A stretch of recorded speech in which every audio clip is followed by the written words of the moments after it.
살다 보면 억울한 일을 당할 때가 있습니다. 나는 그런 마음이 아닌데 남이 몰라줄 때처럼 억울한 일은 없을 것입니다. 제가 아주 어렸을 적 일입니다. 기껏해야 초등학교 1, 2학년 때 정도였던 것 같습니다.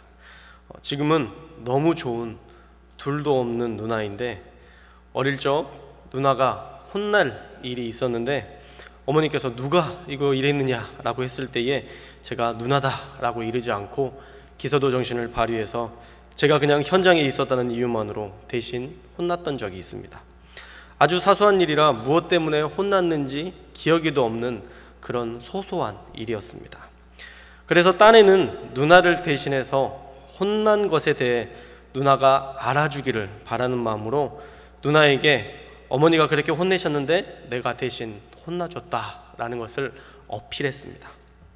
그랬는데 제가 생각했던 반응과 전혀 다른 반응이 나타났습니다.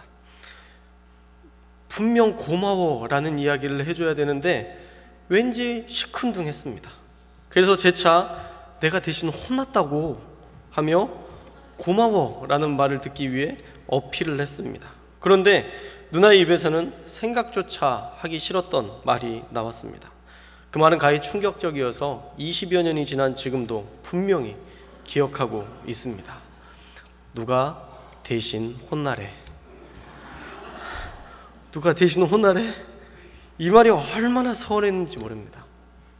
억울하게 듣던 말 그때 일을 지금도 내가 잊지 않고 기억합니다. 누가 대신 혼나래. 우리가 살다 보면요, 좋은 일을 해도 오히려 공격당하고 또 무시당하고 우리가 한 선한 일에 대해서 오히려 반격당하는 그런 일을 겪을 때가 참으로 많습니다. 어쩌면 우리가 그리스도인이라는 이름으로 가지고 살아갈 때에 그럴 거라 생각합니다. 우리는 세상 속에서 가장 귀한 그 복음을 전하면서도 세상 속에서 조롱과 멸시를 당하고 산다는 것이죠. 참으로 억울한 일입니다. 그런데 사도 베드로는 그러한 일을 억울해하지 말라 말씀하고 있습니다. 오히려 그 일은 복되다 말씀하고 있습니다. 우리 13절과 14절 말씀을 함께 읽겠습니다. 13절과 14절 시작. 또 너희가 열심으로 선을 행하면 누가 너희를 해하리요. 그러나 의를 위하여 고난을 받으면 복이 있는 자니 그들이 두려워하는 것을 두려워하지 말며 근심하지 말고. 사도 베드로는 하나님의 주권과 그분의 공의를 확신하고 이야기합니다. 그러면서 13절 말씀에 또 너희가 열심으로 선을 행하면 누가 너희를 해하리요 말씀합니다. 우리가 열심히 선한 일을 하며 사는데 누가 너희를 해야겠는가? 라는 물음으로 시작합니다. 이것은 윤리적으로 선하게 살면 문제가 없을 것이다 라는 차원의 말이 아닙니다. 이것은 오히려 하나님 앞에서의 신실함을 말하고 있습니다.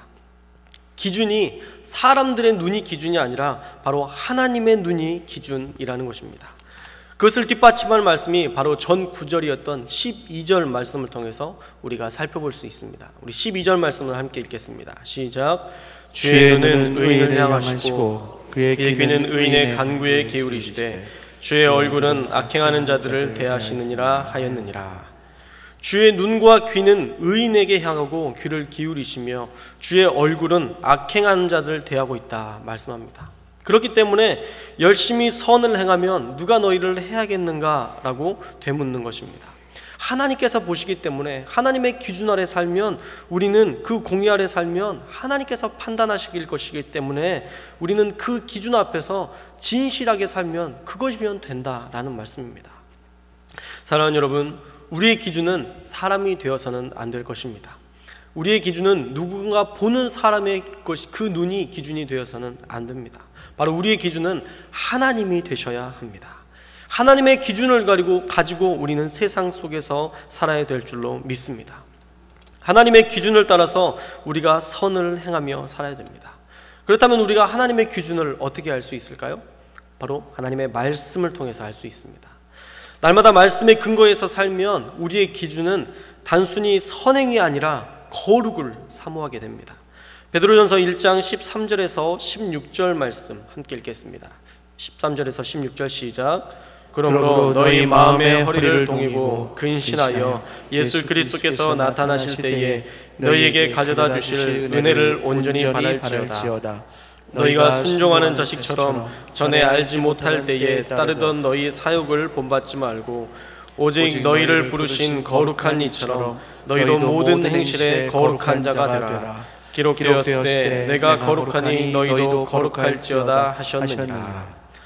베드로의 기준은 단순히 착함이 아니라 그것을 뛰어넘어서 하나님의 거룩하심을 기준으로 그렇게 살아야 함을 도전하고 있습니다. 허리를 동이고 예수께서 주실 은혜를 바라며 온전히 순종하고 우리에게 있는 사욕을 버리고 거룩한 이처럼 거룩한 자가 되라는 것입니다. 왜죠? 기록된 하나님의 말씀에 내가 거룩하니 너희도 거룩하라 했기 때문입니다. 그 하나님의 말씀에 근거해서 진실하게 하나님의 기준으로 살면 우리가 그 어떠한 것에 우리를 해할 자가 없을 것이다 말씀하고 있는 것입니다.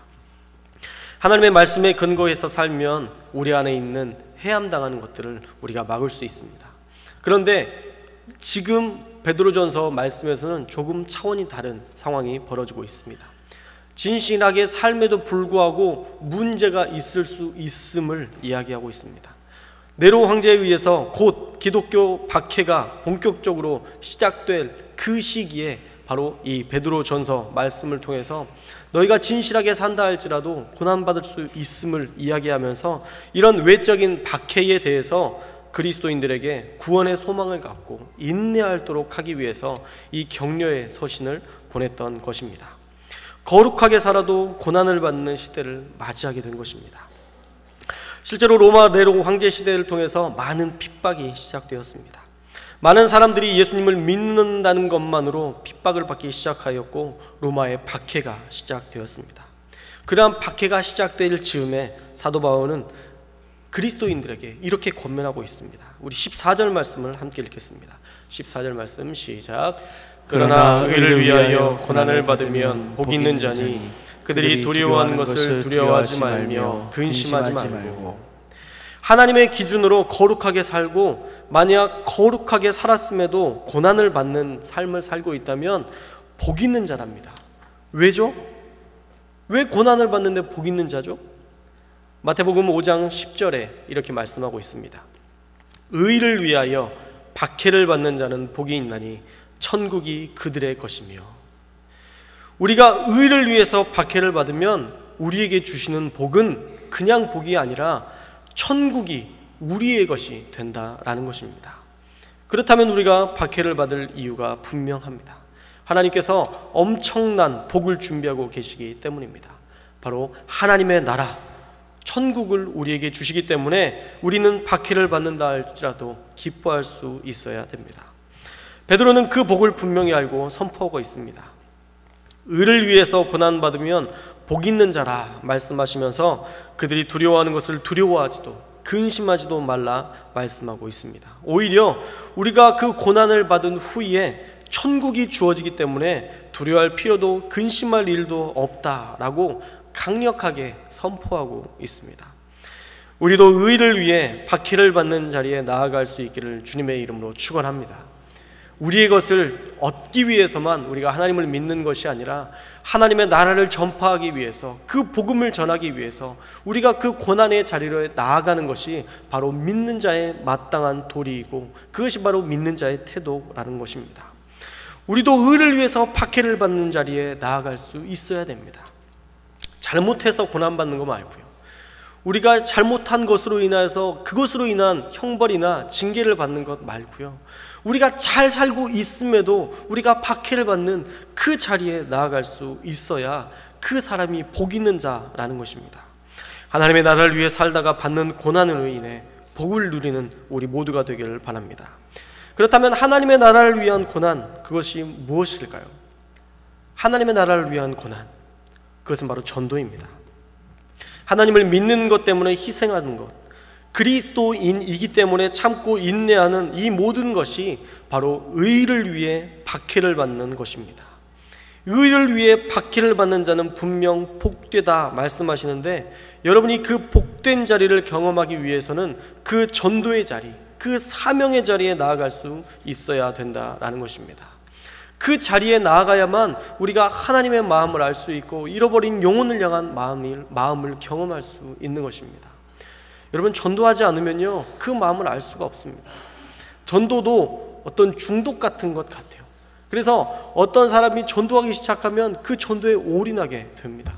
물론 그것이 어떤 세상에 말하는 그런 중독의 의미가 아니라 얼마나 이것이 하나님께서 기뻐하시는 일인지를 알게 되기 때문에 하나님의 마음을 그 전도의 현장에서 느낄 수 있기 때문에 전도하시는 분들은요 그 전도의 자리를 벗어나지 않으려고 합니다. 몸부림치면서 그 전도의 사명을 지키려고 합니다. 저와 여러분들도 마찬가지입니다. 그 전도의 자리로 나아가지 않으면 우리가 복음 전하는 것 그리 귀하게 여기지 않습니다. 왜냐하면 하나님의 마음을 느끼지 못하기 때문입니다. 하나님의 마음을 경험하지 못하기 때문입니다.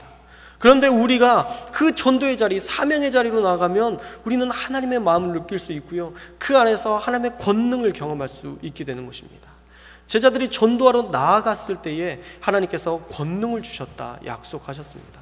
또 권능을 가지고 전도하니까 하나님께서 수많은 사람들을 붙여주시고 영원히 구원되는 역사를 바라보면서 그들은 전도하는 것이 너무도 쉽고 즐거운 일이 되었다라는 것입니다. 바라기는 우리 모두도 그 자리에 나아가서 하나님의 마음을 경험하고 하나님의 마음을 품고 복음을 전할 수 있는 저와 여러분들이 되시기를 주님의 이름으로 축원합니다. 여러분이 그 자리에 나아가 보십시오. 정말 전도하기 힘들다면요 한번 벤치에 나가 보세요. 벤치든 아니면 사람이 많은 데든 어디든 가서 그냥 앉아 계십시오. 그리고 하나님, 저 영혼에게도 하나님의 복음이 있습니까? 하나님, 저 사람도 구원받은 존재입니까? 구원받는 사람입니까? 한번 물어보세요. 여러분들이 몇 번만 그 자리에서 다른 영혼들을 바라보면서 기도하는 그것, 어쩌면 별것 아닌 것 같고 쓸데없이 시간을 죽이는 것 같지만 그 자리에서 그 사람들을 바라보며 그 영혼을 바라보며 잠시라도 중보하는 그 자리에 서 있을 때 하나님께서 여러분들에게 그 마음을 부어주실 거예요. 제가 그랬습니다. 제가 전철을 타고 가면서 어느 날인가 한 명이 지나가는데 괜히 그 사람이 제 마음에 들어오기 시작했어요. 처음 본 사람이었습니다. 그런데 그 사람을 위해서 기도하기 시작했어요. 하나님, 저 사람 구원 받았습니까? 하나님, 저렇게 바쁘게 사는데 저 영혼 구원 받았습니까? 그 한마디의 물음이 제 마음 가운데 울리기 시작했어요. 또 다른 사람이 지나가는데 하나님, 저 사람은 어떻죠? 그 다음 사람이 지나가는데 하나님, 저 영혼은 어떻게 됐죠? 저 사람은 구원 받았나요? 저 사람은 천국에 갈 수 있습니까? 한 사람 한 사람 지나가는 것이 수많은 사람들이 지나가는 하나의 일이 아니라 한 영혼으로 바라보기 시작하니까 내가 앉아있는 이 시간, 그냥 그들에게 말 한마디도 걸지 못하고 있는 이 시간이 너무도 안타깝고 너무도 두려운 일이 되었습니다. 우리가 복음의 자리에 나아가야만 그 마음을 경험할 수 있게 될 줄로 믿습니다. 바라기는 한 주간 꼭 여러분의 삶의 자리에서 그렇게 복음을 전하는 그 자리에 나아가서 그 영혼을 구원하는 이 사명에 동참할 수 있기를 축복합니다. 또한 선한 양심을 가지고 살라라고 16절 말씀에 이야기하고 있습니다. 우리 16절 말씀을 함께 읽겠습니다. 시작. 선한 양심을 가지라. 이는 그리스도 안에 있는 너희의 선행을 욕하는 자들로 그 비방하는 일에 부끄러움을 당하게 하려 함이라. 우리가 선하게 살면 우리의 선행을 욕하는 자들로 그 비방하는 일에 부끄러움을 당하게 하실 것이라 말씀하고 있습니다. 원수의 목전에서 상을 베푸신다라는 말씀과 같이 우리를 언젠가 높이신다라는 거예요. 우리가 선한 양심을 가지고 그리스도 안에서 그렇게 살아가면 우리를 욕하는 자들을 향해서 오히려 그들이 그것을 부끄럽게 여길 수 있는 그러한 일이 생긴다라는 것입니다. 그래서 우리의 눈과 기준이 다른 사람이 되지 않아야 됩니다. 다른 사람의 눈치가 되어서는 안 되고 우리는 하나님의 눈 아래 그분의 인도하심을 따라 그렇게 살아야 됩니다. 그리고 오늘 우리가 꼭 살펴볼 말씀, 바로 15절 말씀입니다. 우리 15절 말씀을 함께 읽겠습니다. 시작. 너희 마음에 그리스도를 주로 삼아 거룩하게 하고 너희 속에 있는 소망에 관한 이유를 묻는 자에게는 대답할 것을 항상 준비하되 온유와 두려움으로 하고. 첫째로 우리가 그리스도인이라면 우리 마음에 그리스도를 주로 삼아야 됩니다. 우리가 진짜 그리스도를 주로 삼는 삶을 살아야 우리가 그들에게 해답을 줄 수 있는, 우리가 그들에게 해답이 되는 삶을 살 수 있는 것입니다. 여러분들은 정말 오늘 하루를 살면서 정말 주님께서 여러분의 삶의 주인이 되셨습니까? 오늘 하루 여러분의 삶의 주인이 오직 예수 그리스도셨습니까? 어떤 것을 결정할 때에 정말 기도하고 하나님께서 주신 마음으로 그것을 선택하셨습니까? 오늘 여러분의 삶에 예수님이 주인 되시지 않으면 세상 가운데에서 세상이 우리를 바라보면서 예수 그리스도, 그분이 답인 이유를 우리를 통해서 발견할 수 없게 되는 것입니다. 우리가 하나님 예수 그리스도로 주인으로 모시지 않는데 어떻게 세상이 우리를 바라보고 예수 그리스도에 대한 열망을 가지게 되고 소망을 품을 수 있게 되겠습니까? 그래서 우리가 먼저 세상에서 답이 되어야 합니다. 여러분들 각자가 세상에서 소망을 묻는 자들에게 답이 될 수 있어야 됩니다. 그러려면 주님께서 우리의 삶의 주인이 되셔야 됩니다. 그 어느 한순간도 그냥 보내는 시간 없이 언제나 주님과 동행하는 그러한 삶을 살아야 됩니다. 우리가 무늬만 그리스도인으로 살아서는 아무런 영향력을 발휘할 수 없습니다. 진짜 주님께서 살아계시고 함께 하심을 경험해야만 우리는 비로소 그리스도인의 삶을 살 수 있습니다. 그런 진실한 삶, 하나님과 동행하는 삶이 우리에게 소망을 묻는 자들에게 동기부여가 될 수 있는 것입니다. 도대체 저 사람은 뭐 때문에 저렇게 행복하지? 내가 봤을 때는 그렇게 가진 것이 없는데, 내가 봤을 때는 그렇게 잘난 것도 없는데, 내가 봤을 때는 그렇게 뛰어난 뭔가는 없는데 저 사람에게는 늘 다른 사람이 없는 행복과 기쁨과 소망이 있어. 도대체 내가 가진 것보다 훨씬 덜한데 왜 저 사람에게는 저렇게 큰 기쁨과 소망이 있지? 이런 소망을 묻는 자들에게 동기부여가 될 수 있어야 됩니다. 어떻게 저렇게 절망적인 상황에서도 소망을 품고 살 수 있지? 이런 그들에게 동기부여가 될 수 있어야 된다는 거예요. 그런 믿음에 대한, 소망에 대한 궁금증을 유발할 수 있는 그런 그리스도인이 되어서 우리가 먼저 그들에게 동기부여가 될 수 있어야 됩니다. 둘째로 우리가 준비해야 될 것은 소망에 관한 이유를 묻는 자에게 대답할 것을 우리가 항상 또 준비해야 됩니다. 도대체 이런 일들은 왜 일어나는 거야? 라고 물었을 때 그러게 왜 그런 일이 일어날까? 대답해 줄 수 없고 내가 알 수 없으면, 그들이 그 답을 받지 못하면 그들은 기독교의 진리에 대해서 진리로 여기지 못합니다. 그렇기 때문에 그 답할 것들을 준비해야 됩니다. 하물며 이단 단체들도 반대 질문에 답할 것들에 대해서 세뇌가 될 때까지 반복해서 듣고 보고 말하고 있습니다. 비진리도 그것을 전파하기 위해서 반복적으로 훈련하는데, 우리가 전하는 진리는 얼마나 더 훈련하고 얼마나 더 세상 가운데 완전한 답을 줄 수 있겠습니까? 그래서 우리는 복음에 대한 답을 준비해야 됩니다. 첫째로 우리가 복음에 대한 답이 되어야 된다라고 얘기 드렸습니다. 여러분을 보면 교회에 나가야 될 이유와 구원받은 자의 삶이 어떠한 것인가를 여러분만 봐도 알 수 있게끔 살아야 되고요. 또 하나는 우리가 반대 질문에 대처할 성경 구절과 또한 그들에게 그 복음을 전할 때 우리가 영적인 무기들을 가지고 살아야 된다는 거예요. 그래서 오늘은 반대 질문에 관한 10가지 반대 질문에 대해서 답할 것들을 여러분들에게 알려주고자 합니다. 잘 듣고 잘 적어서 여러분들이 또 질문에 잘 대처할 수 있기를 바랍니다. 첫째로 여러분들이 전도하러 나가다 보면 아마 이런 분들이 있을 거예요. 하나님을 나한테 보여주면 믿겠다. 만약 나에게 하나님을 보여주는 사람이 있다면 내가 믿겠다 라고 말하는 사람이 있을 것입니다. 그런 사람에게는 요한복음 1장 18절을 가지고 답할 수 있을 것입니다. 우리 요한복음 1장 18절 함께 읽겠습니다. 시작. 본래 하나님을 본 사람이 없을 때 아버지 품속에 있는 독생하신 하나님이 나타내셨느니라. 원래는 하나님을 본 사람이 세상에 없지만 이제는 아버지 품속에 있는 독생하신 하나님 예수 그리스도를 알고 믿으면 우리는 이미 하나님을 본 것이다 라고 답변할 수 있다는 거예요. 그래서 당신이 만약 하나님을 보고 싶다면 교회에 나와서 예수님을 믿고 만나면 당신이 곧 하나님을 본 것이다 라고 말해줄 수 있다라는 것입니다.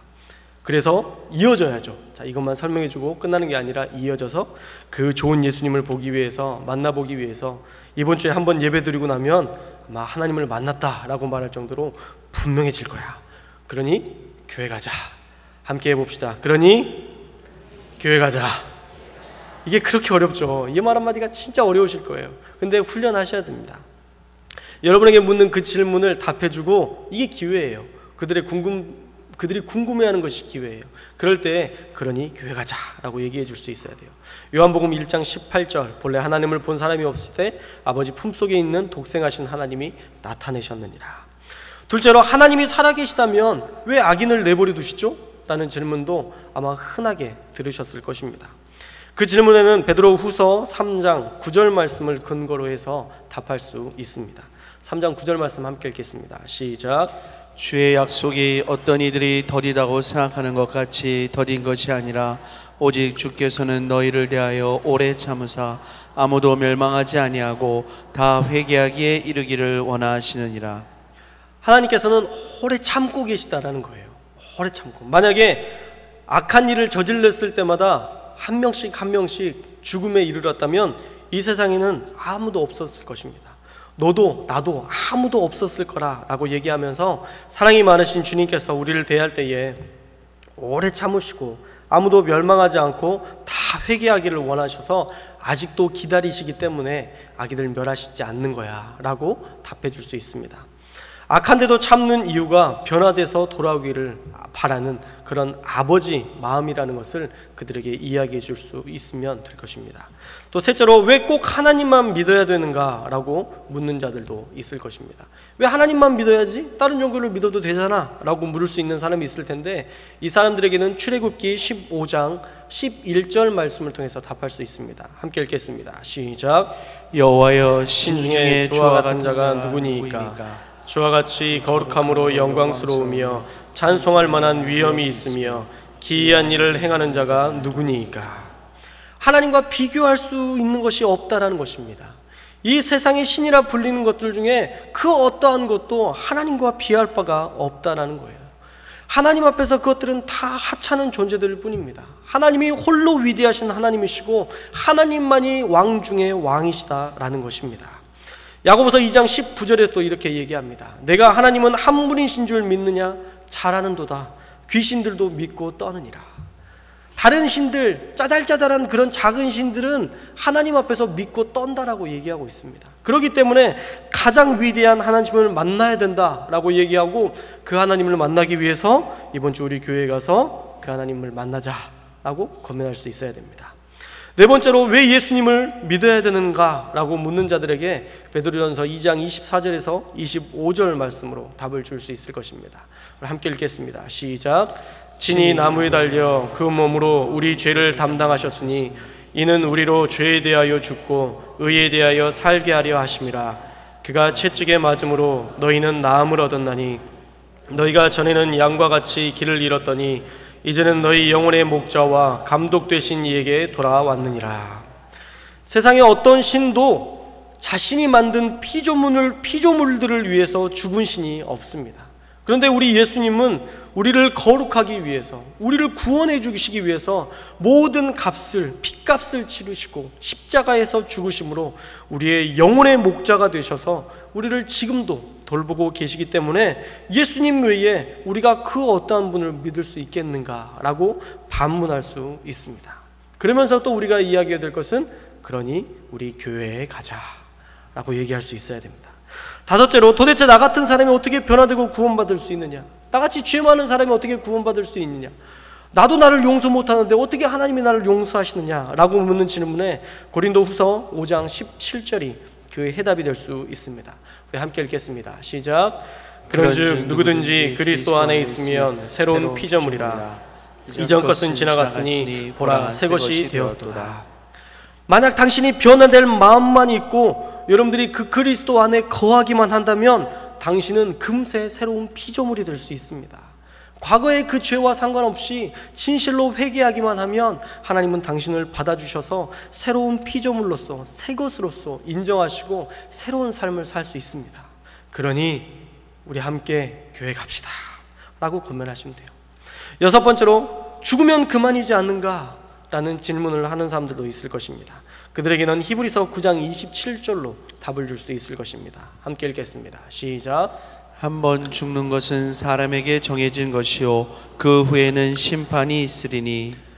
죽고 끝나는 것이 아니라 반드시 그 사람의 삶을 평가하고 심판하는 심판이 반드시 존재한다는 것을 그들에게 알려주셔야 됩니다. 한번 죽는 것은 다 정한 것인데 죽고 끝나는 게 아니라 그 후에 심판이 있다라는 것들을 이야기해 줘야 됩니다. 만약 죽었는데 당신이 말한 대로 진짜 끝인 게 아니라 만약에 심판이 있다면 그때 후회해봤자 소용이 없으니 꼭 우리 교회에 가서 한번 들어보고 복음에 대해서 한번 들어보고 한번 하나님께서 말씀하시는 것이 무엇인지 깨달을 수 있도록 함께 나아가자라고 권면할 수 있는 것입니다. 7번째로 천국은 정말 있는가? 라는 질문에는 계시록 21장 10절에서 11절 말씀이 답이 될 수 있을 것입니다. 함께 읽겠습니다. 시작. 성령으로 나를 데리고 크고 높은 산으로 올라가 하나님께로부터 하늘에서 내려오는 거룩한 성 예루살렘을 보니 하나님의 영광이 있어 그 성의 빛이 지극히 귀한 보석 같고 벽옥과 수정같이 맑더라. 성경은 천국이 어떤 곳인지 분명하게 기록하고 증언하고 있습니다. 그러기에 천국이 존재하는 것은 부인할 수 없고 죽은 후에 심판이 있는데 그 심판 후에 그 사람의 삶을 가지고 영생과 영벌로 나뉘어질 것임을 알려주고 이 세상 살다가 방금 읽었던 그 좋은 천국, 하나님 믿고 천국 가야지 지옥에서 영원히 살아서는 안 된다. 그러니 교회 가서 예수님 믿고 구원받자라고 구별할 수 있습니다. 8번째로 하나님이 어떻게 내 기도를 들을 수 있는가? 라고 질문하는 분들에게 예레미야서 32장 27절로 답해 줄 수 있을 것입니다. 우리 함께 읽겠습니다. 시작. 나는 여호와여 모든 육체의 하나님이라 내게 할 수 없는 일이 있겠느냐. 나는 여호와고 모든 육체의 하나님이다. 내가 할 수 없는 일이 있겠느냐. 성경에 이렇게 기록되어 있습니다. 새 번역은요, 나는 주다. 모든 사람을 지은 하나님이다. 내가 할 수 없는 일이 있겠느냐라고 이야기하고 있습니다. 모든 사람을 지은 주가 할 수 없는 일이 있겠느냐라는 답으로 하나님께서 우리의 기도를 들으실 수 있다라고 말씀할 수 있습니다. 그러니 어떤 문제라도 가지고 가서 해결함 받기 위한다면 우리 교회에 가서 함께 기도하자. 우리 교회 중보기도팀도 있다라고 얘기하면서 그들에게 권면할 수 있을 것입니다. 9번째로 신앙은 개인적인 것이니 간섭하지 말라라는 질문을 들을 수도 있을 것입니다. 그럴 때 로마서 10장 9절에서 11절로 답해 줄 수 있을 것입니다. 함께 읽겠습니다. 시작. 내가 만일 내 입으로 예수를 주로 시인하며 또 하나님께서 그를 죽은 자 가운데서 살리신 것을 내 마음에 믿으면 구원을 받으리라. 사람이 마음으로 믿어 의에 이르고 입으로 시인하여 구원에 이르느니라. 성경에 이르되 누구든지 그를 믿는 자는 부끄러움을 당하지 아니하리라 하니. 성경에 말하는 구원의 방법은 너무 간단합니다. 하나님 예수를 주로 시인하고 마음에 믿으면 그것을 통해서 구원에 이를 수 있다라고 말씀하고 있습니다. 선생님께서 믿는 종교를 제가 간섭하는 것이 아니라 다른 종교와도 비교해서 내가 믿는 것이 옳은 것인지 문제는 없는 것인지 더 고등 종교는 없는 것인지 살펴봐야 되지 않겠습니까? 저는 단지 기독교는 이렇다. 우리의 믿음은 행위가 아니라 우리를 위해서 십자가를 지시고 죄를 해결하시고 다시 사신 예수 그리스도 그분을 믿기만 하면 우리는 구원받기 때문에 당신이 그 예수님에 대해서 알고 또 구원받을 수 있었으면 좋겠다. 그래서 알려드리는 거다. 그러니 시간이 되시면 꼭 우리 교회에 와서 하나님의 그 말씀을 들었으면 좋겠다라고 이야기하시면 됩니다. 마지막으로 교회 다니는 사람 중에 위선자가 많다라는 이야기들도 많이 들을 것입니다. 그 질문에는 히브리서 12장 2절로 답할 수 있을 것입니다. 함께 읽겠습니다. 시작. 믿음의 주요 또 온전케 하시는 이인 예수를 바라보자. 그는 그 앞에 있는 기쁨을 위하여 십자가를 참으사 부끄러움을 개의치 아니하시더니 하나님 보좌 우편에 앉으셨느니라. 선생님 말씀처럼 위선자도 거짓말하는 자들도 있습니다. 이렇게 얘기해야 돼요. 선생님 말씀처럼 위선자도 거짓말하는 자들도 많습니다. 그러면 진짜 많다고 생각하기 때문에 그러한 사람들도 간혹 있습니다. 그런데 교회는 거룩한 사람들의 모임이 아니라 죄인들의 모임입니다. 그리고 변화되고 있는 과정의 사람들이지 완전한 사람들이 아니기 때문에 선생님의 말씀이 일리가 있지만 완전한 것은 아닙니다. 그래서 우리도 사람을 보려 하지 않습니다. 왜냐하면 사람을 보면 실망하기 때문입니다. 그래서 히브리서 12장 2절 말씀처럼 예수님을 바라봐야 됩니다. 예수님을 바라보면 실망하지 않습니다. 예수님은 완전하시기 때문에 완전하신 예수님을 믿고 따르고 그분의 말씀대로 순종하고 살면 우리는 실족하지 않을 수 있습니다. 그래서 우리가 세상에 교회에도 많은 그런 사람들이 있지만 우리가 바라봐야 될 것은 그런 사람들이 아니라 바로 하나님입니다 라고 우리가 답해 줄 수 있어야 됩니다.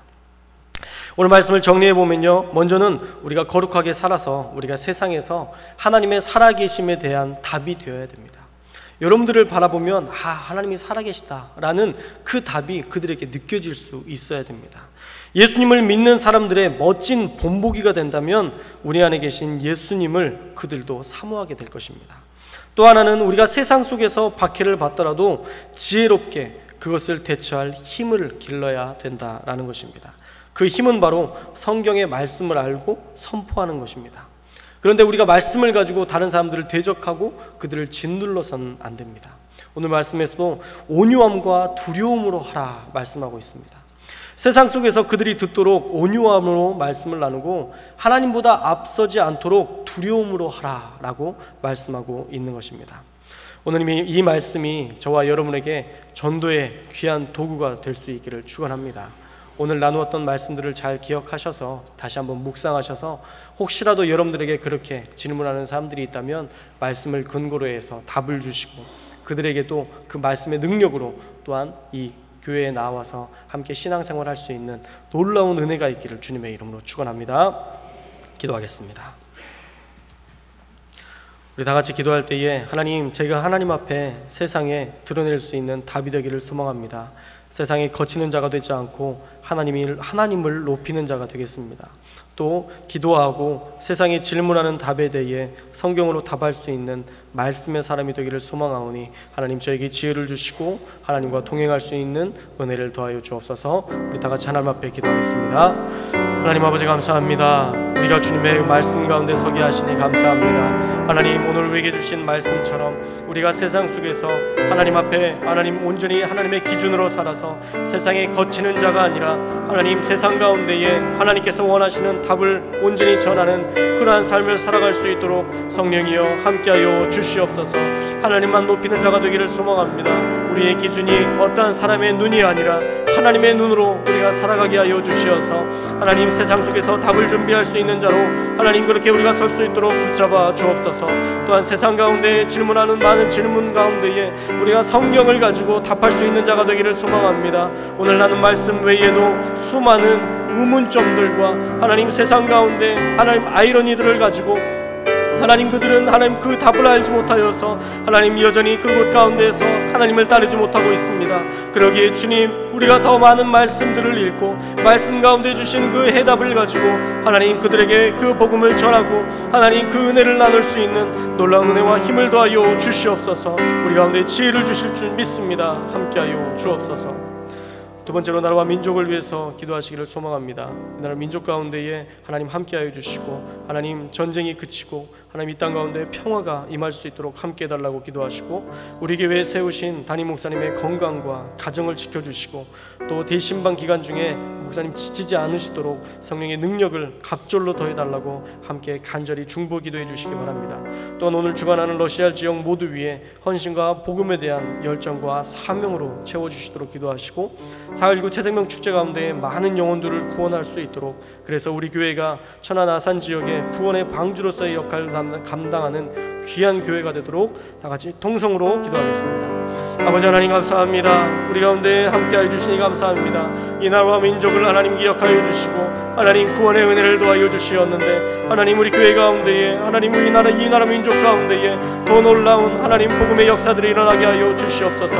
하나님 또한 이 땅 가운데에 갈라진 하나님 분열된 이 민족의 역사 가운데에 하나님 함께하여 주시어서 붙들어 주시어서 하나님 정말 이 땅 가운데에 평화가 임하게 하시고 많은 영혼들을 하나님 모든 자들이 하나님 정말 주님의 뜻 가운데서는 하나님 귀한 나라 될 수 있도록 붙잡아 주시옵소서. 또한 우리에게 세우신 담임 목사님의 건강과 가정을 지켜주시고 또한 대신방 기간 중에 하나님 지치지 않도록 하나님께서 힘과 능력을 더하여 주시옵소서.